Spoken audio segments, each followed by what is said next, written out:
네, 취업 원포인트 레슨 시간입니다.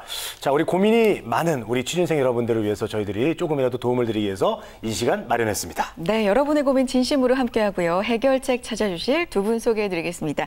취업 보기 카페 권기영 멘토님 그리고 이지연 게스트 나오셨어요. 안녕하세요. 안녕하세요. 네, 반갑습니다. 자, 해결 방안을 알아볼까요? 해결 방안이 아니라 고민거리 먼저 알아볼까요? 네, 152만 취업 준비생들의 공간이죠. 다음에 취업 뽀개기와 함께하고 있습니다. 현재 카페 안에 들어와 있는데요. 취업 원포인트 레슨 정말 또 많은 고민들이 올라와 있었습니다. 특히나 이제는 이 면접에 대해서 고민하시는 분들이 참 많으실 것 같은데요. 요즘 각 기업별로 다양한 면접 방식을 채택을 하고 있죠. 취업 준비생 입장에서는 사실 면접 본다는 사실 자체로만 아주 긴장이 되고요. 또 면접을 갔다 와서도 내가 잘했는지에 대한 고민을 할 것 같습니다. 면접 전형에 대해서 좀 살펴볼까 하는데요. 특히나 이 많은 분들이 어려워하시는 프레젠테이션 면접에 대해서 알아보겠습니다. 이분의 질문 역시 PT 면접에서라는 제목인데요. 대안에 대해서 말하는 것이 주제였다고 합니다. 그래서 이분이 제시를 하셨는데 그 회사가 이미 시행을 하고 있는 정책이다라고 말씀을 해주셨나 봐요. 그래서 이분이 좀 더 보강을 했으면 좋겠다라는 의미에서 이걸 제시한 것이다라고 말을 했더니 인사 담당자가 네 뜻을 계속 주장하겠다는 거냐라고 말씀하셨다고 해요. 되게 당황하셨을 것 같은데 그래서 이분이 네라고 대답을 하셨다고 해요. 그래서 갑자기 말을 바꾸는 것도 좀 그런 것 같아서 이분이 이렇게 네라고 대답을 하셨던 것 같은데 이 부분을 어떻게 말했어야 했는 건지 제가 잘못한 건지 의견을 듣고 싶습니다라고 적어주셨어요. 사실 네보다는 좀 더 길게 말했으면 왜 정말 이렇게 생각을 하는지에 대해서 말했으면 좋았을 것 같다라는 생각이 드네요. 대단한 남들이 아니라고 그럴 때 네라고 대답할 그런 분이시군요. 아니, 근데 얼마나 당황을 하셨을지 그 긴장되는 어떤 면접장의 분위기가 그대로 전달이 되네요, 정말. 재밌네요. 면접관들 앞에서 굉장히 좀 주눅들잖아요. 네, 그래서 그렇죠. 하고 싶은 말 다 못하는 경우가 많은데 그러면 아쉬움이 굉장히 많이 남죠. 맞아요. 이 대안을 제시하라고 하는 건데 이건 뭐 저한테 물어봐도 어려운데 이거 어떻게 우리 취준생분들이 대답합니까? 그렇죠. 너무 어려울 것 같아요. 대안을 제시해 주세요. 네, 대안을 제시해 볼까요? 네. 일단 면접 때 분위기가 압박적이었는지 조금은 좀 수용하는 분위기였는지 그러니까 화기애애한 분위기인지 화기애매한 분위기인지 좀 그런 게 궁금한데요. 제 생각에는 PT 때 지원자가 얼마만큼 자신감 있게 어필을 했느냐 그게 훨씬 더 중요할 것 같아요. 그러니까 이분들이 사실 질문을 묻지만 대안이 있느냐 하고서 묻지만 이거에 대한 정답을 요구하고 물어보시는 건 아니잖아요. 근데 그런 상황에서 압박을 주던가 혹은 질문을 받았을 때 내가 어떻게 그 상황을 유연하게 대처하는지 이런 부분들을 더 중점 있게 그분으로 보실 것 같습니다. 그래요. 주제가 일단 어떤 문제에 대한 대안을 제시하라는 건데 그렇죠. 제시한 대안을 제시를 했는데 이미 회사에서 시행을 하고 있는 거였어요. 이거 얼마나 당황했을까요? 근데 면접관이 이걸 어떤 식으로 회사에서 받아들였을지 좀 그게 궁금하거든요. 회사에 대한 공부를 너무 안 하고 온 거 아닌가? 이렇게 받아들였을 수도 있고요.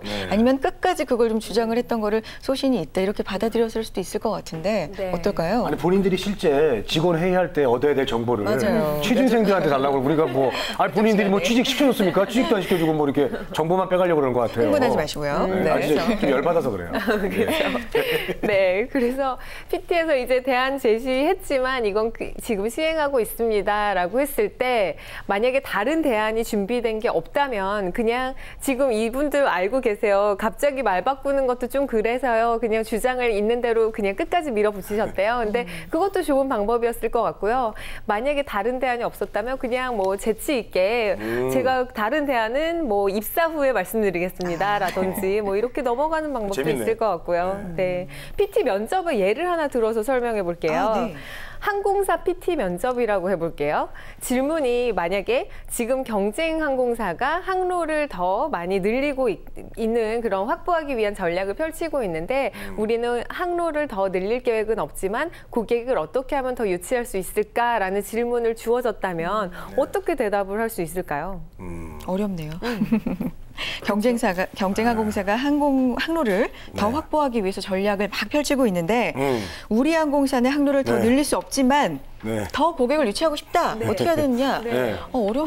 어떻게 할까요, 재건 씨? 본인들이 할 일 아닙니까? 라고 저는 그러게요. 진짜 진솔하게 본인들이 그걸 하셔야죠. 우리 고객들을 위해서. 저는 그렇게 얘기할 것 같습니다. 아니면 재건 씨한테 좀 맞게 어울리게 재미있는 콘텐츠를 제공을 해서 웃음을 주겠다. 뭐 이런 것도 괜찮지 않을까요? 네, 뭐 별로예요? 공연을 한다거나 뭐 이런 식으로 그래요. 비행기에서 바로 안전사고로 인해서 회항할 수 있습니다. 그럼 안 되죠. 예.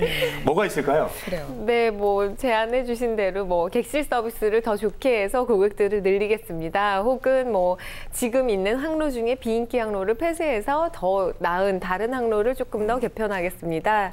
혹은 뭐 수화물 허용치를 좀 더 유연성 있게 해서 수화물이 많은 고객들을 특별하게 유치하겠습니다라는 뭐 각자 갖고 있는 대안들을 이제 나름 제시를 하시면 되는데 이런 질문은 정확한 어떤 정답이 없는 만큼 본인이 얼마만큼 확신을 갖고 자료 수집이나 공부도 당연히 되어 있어야 하지만 그 면접장 내에서 그 분위기를 어떻게 끌고 가느냐가 훨씬 더 중요할 것 같습니다. 좋은 아이디어 있어요.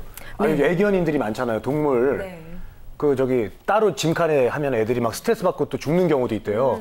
그래서 애견으로 여행하고 싶은 분들 비행기를 따로 만드는 거야. 애견 전용 비행기. 예, 네, 주인이랑 같이 갈 수 있게. 그게 괜찮지 않습니까? 우리 애견인 이지연 씨 어때요? 강아지를 좋아하지만 어느 정도 비용이 들지에 대해서 좀 궁금할 것 같아요. 네, 그러니까 이제 애견인 전용 비행기를 만들면 가격을 좀 이렇게 싸게 할 수 있어서 그렇게 하면 좋을 것 같습니다. 아이디어 한번 내시면 예, 좋을 예. 것 같아요. 네. 네. 네, 이제 항공사 프레젠테이션 면접을 예를 들어주셨잖아요. 근데 네. 많은 분들이 그냥 일반적으로 프레젠테이션 면접할 때 가장 어렵다라고 느끼시는데 좀 주의할 점이 있다면 어떤 게 있을까요? 네, 두 가지로 한번 나눠서 설명해 드릴게요. 일단 PT 면접에서 첫 번째는 내용적인 면, 두 번째는 스킬적인 면인데요. 내용적으로는 일단 주어진 시간 내에 확실하게 완료해서 그 질문에 대한 답변을 마무리 짓는 것이 중요하고요. 지원하는 회사에 대한 사전 조사는 당연히 철저하게 되어 있는지 그런 부분 중요하겠고요. 개요와 요약을 정리했는가, 그리고 본론의 핵심을 3가지 정도의 키워드로 이렇게 확실하게 나누어서 설정을 해서 이렇게 제안을 하는가, 그리고 결론을 먼저 말하고 이유와 근거를 덧붙이는지 이런 부분들 중요하게 생각이 됩니다. 그리고 발표 스킬적인 면을 보냐면요. 면접관 한 명 한 명과 골고루 아이 컨택을 나누는 거 중요하고요. 맞아.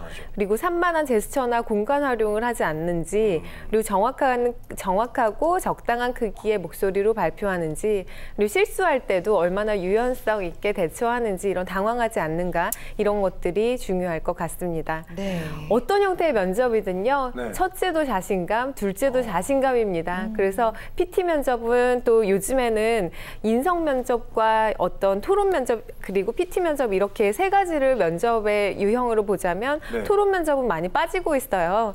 그래서 인성 면접과 PT 면접이 많이 부각되는 만큼요. PT 면접 준비 차근차근 열심히 하셔서 좋은 성과 있으셨으면 좋겠습니다. 맞습니다. 주제 보면 사실 기업 그들도 어려운 주제예요. 그러니까 너무 그렇게 어렵게 생각하지 마시고 자신감 있게 하셨으면 좋겠습니다. 그렇습니다. 다음 고민 알아볼까요?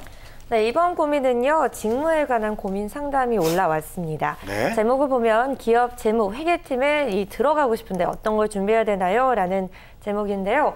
자세한 정보가 궁금하다고 써주셨어요. 학점 몇 점 이상, 토익은 몇 이상, 가산되는 자격증 등 어떤 스펙을 갖춰야 되는지 궁금해하고 계신데요. 돈과 관련된 업무를 하고 싶어서 알아보는 중인데 잘 모르겠네요. 라고 써주셨습니다. 네, 재무회계 하니까 저희가 어제 진행을 했죠. 네. 일취월장 2기가 이제 시작이 됐는데 맞아요, 도민 씨 생각이 나네요. 아, 맞아요. 그래요. 예, 예. 재무회계 직무가 상당히 전문적이고 좀 어려운 직무라고 많이들 하죠. 그렇습니다. 일단 이제 돈과 관련된 업무를 하고 싶다고 하셨고 마지막에 눈물 표시로 또 본인의 심정을 강력하게 표현을 했습니다. 맞습니다. 조언 부탁드리겠습니다. 네. 일단 저는 질문이 참 난감했는데요. 이런 질문들 카페에 올라올 때 상당히 난감해요. 학점 몇 점 이상, 어학점수 몇 점 이상, 자격증 요건 어떻게 되나요? 근데 사실 회사마다 요구되는 스펙이 상당히 다양하기 때문에 본인이 원하는 그 회사의 스펙을 맞추어서 준비하시는 게 훨씬 더 취업 준비에 도움이 되실 것 같습니다. 예를 들어서 회사나 팀 분위기에 따라서 좀 다를 텐데요. 만약에 재무회계 쪽의 직무 지식과 실력을 가질 때까지 기다려줄 수 있는 대기업이라든지 혹은 좀 그 팀이 좀 갖추어져 있는 그런 기업일 경우에는 다른 스펙, 이 뭐 자격증이 좀 없어도 혹은 재무회계와 관련된 스펙이 좀 없어도 그냥 그 입사 지원하는데 무리가 없을 수가 있고요. 근데 만약에 당장 선임이 나가서 대체자를 구한다거나 혹은 회사 분위기 자체가 M&A에 지금 인수합병되고 있거나 급격한 성장 때문에 재무회계 쪽으로 자금 흐름 이런 것들이 좀 많이 업무가 투입되어야 한다라고 할 때에는 그때는 조금 더 그런 가산되는 자격증 부분을 좀 많이 볼 것 같습니다. 네. 그래서 그 대기업 경우하고 중소기업의 경우도 좀 비교해 보자면 중소기업의 경우가 오히려 회계 관련된 지식을 기본적으로 갖춘 신입이라든지 혹은 경력직을 선호할 수 있겠다고 할 수 있습니다. 네, 재무회계 아무래도 전문직이다 보니까 전문 분야다 보니까 면접에서도 이런 전문 분야 좀 용어라든지 이런 얘기가 많이 나올 것 같은데 어떤 질문이 주로 오가나요? 네, 경력직 면접에서는요, 뭐 선수금과 성급 비용의 차이가 무엇인가요? 혹은 뭐 매출의 인식 기준이 어떻게 되나요? 혹은 뭐 부가세 신고 해봤습니까? 뭐 이런 등등의 실무적인 지식에 대한 답변을 확실하게 준비를 하셔야 되고요. 사실은 뭐 경영학과 나와서 어떤 회계 원리 기본만 익히더라도 그냥 이렇게 입사가 가능할 그런 경우도 있습니다. 네. 네, 그렇군요. 근데 제가 재무회계 쪽에 채용 정보를 전해드릴 때 보면 우대사항들을 살펴보면요. 더존이나 이하표와 같이 이 회계 프로그램 다룰 줄 알면 좀 우대한다 이런 공고가 많거든요. 뭐 특별히 우대하는 부분이 있나요? 네, 맞습니다. 말씀하신 것처럼 어떤 ERP라든지 혹은 전산으로 관련해서 회계 프로그램을 다룰 줄 아는 친구들은 조금 더 유리하죠. 그리고 자격증 요건이 그 스펙이 없다 하더라도 일단 업무에 투입되었을 때 훨씬 더 업무를 잘 진행할 수 있는 그런 이점은 있을 것 같습니다. 그래서 소개해드리자면 재무회계에서 기본 자격증이 되는 전산회계나 전산세무 자격증이 있으면 상당히 업무하는 데 유리하실 거고요. 전산회계 1급이나 세무회계 2급 정도 자격증 취득하시면 이런 분야에 실제 취업하는 데 많은 도움이 된다고 합니다. 네. 자, 그리고 이분은 또 돈과 관련된 거를 하고 싶다고 했는데 네. 굉장히 이제 돈을 좋아하는 분 같기도 하고 재무 회계밖에 없어요? 돈에 관련된 게? 네, 사실 재무회계팀을 따로 두고 있는 그런 기업도 있지만 그렇지 않은 기업에서는 총무팀이라든지 혹은 기획전략실이라는 이름에 그냥 안으로 들어가 있는 경우가 좀 있거든요. 근데 기획전략실 같은 경우는 오히려 입사가 훨씬 더 힘들어요. 그래서 그런 부분 만약에 돈과 관련된 일을 하고 싶으시다면 총무팀, 기획전략실, 기획실 이런 부분도 생각하시면 좋을 것 같습니다. 알겠습니다. 자, 마지막으로 재무회계 준비하시는 분들, 관심 있으신 분들께 정리의 말씀 좀 부탁드릴게요, 멘토님. 네, 재무회계팀은 회사 내에서 자금 흐름과 관련된 부분이라 상당히 중요한 역할을 하고 있습니다. 그만큼 이제 재무회계팀 직무 경험은 회사 내에서 어떤 코어 잡, 그러니까 아주 중심이 되는 잡이라고 할 수 있는데요. 그만큼 회사 전반적으로 돌아가는 상황을 파악할 수 있는 요직이라고 할 수 있습니다. 본인이 원하는 직무가 정해졌으니까요. 원하시는 산업군이라든지 혹은 아주 디테일한 어떤 회사 이런 것들이 정해지신다면 그 스펙에 맞추어서 차근차근 준비하시라고 저는 조언해드리고 싶습니다. 네, 알겠습니다. 고맙습니다. 열심히 준비하셔서 원하는 기업 가시기를 저희가 응원하겠습니다. 네. 자, 취업 원포인트 레슨 오늘도 이렇게 여러분의 고민과 함께 했고요. 앞으로도 고민, 갈등이 있으시다면 저희와 함께 해주시기 바랍니다. 글을 좀 많이 남겨주십시오. 네, 글 자세하게 많이 남겨주세요. 네. 자, 취업 보기 카페 권기영 멘토님 그리고 이지연 게스트와 함께했습니다. 두 분 감사합니다. 네, 고맙습니다. 네, 고맙습니다. 우리는 취업 준비생에게 힘이 되고 싶었고 그들이 든든한 사회의 일꾼이 되길 바랬습니다. 스펙보다는 진솔한 능력으로, 학벌보다는 뜨거운 열정으로, 성공 취업의 길라잡이로, 고용률 70% 달성의 그날까지 우리는 취준생의 버팀목이 되고 싶었습니다. 취업, 우리가 가장 잘하는 일이니까요. 성공 취업의 길이 시작됩니다. 취업정보센터.